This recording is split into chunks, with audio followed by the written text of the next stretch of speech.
Nicola Sturgeon has been shamed during a tense grilling in FMQs over claims the SNP were incompetent over handling sexual harassment allegations against Alex Salmond. Nicola Sturgeon and Scottish Conservative Ruth Davidson traded brutal blows during a tense First Minister's questions session at Holyrood on Thursday.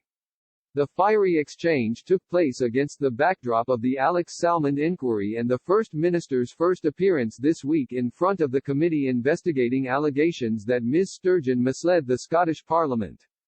The furious row in PMQ saw the Scottish Tory leader slam the SNP government over secrecy and incompetence. Ms. Davidson confronted the First Minister saying, "I want everyone to understand how incompetent and secretive this government is." The Scottish Tory leader attacked Ms. Sturgeon over released emails showing advice it had received warning that it was likely to lose a judicial review of its handling of sexual harassment complaints against Mr. Salmond in 2018. She said, legal counsel was provided with one email in a chain. It was a crucial element in their defense. But they were not given the next email sent less than half an hour later in the same chain. It was withheld. When it was finally handed over, it was one of the final straws, and her lawyers had to threaten to resign to force the government's hand.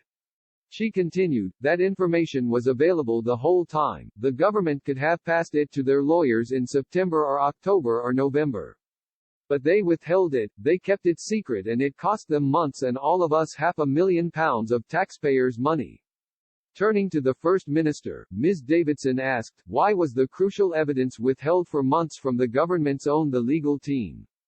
During the exchange, Ms. Davidson also renewed calls for the Scottish First Minister to resign.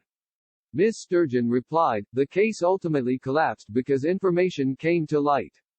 She added, by the time I sit down after this session of First Minister's questions today, I will have been subjected, rightly and properly, to 10 hours of parliamentary scrutiny over the course of this week. That is me doing my job in discharging my responsibilities. But can I gently point out to Ruth Davidson that this democratic institution that she extols the virtues of is the same democratic institution that she is about to depart to take up a seat in the unelected House of Lords.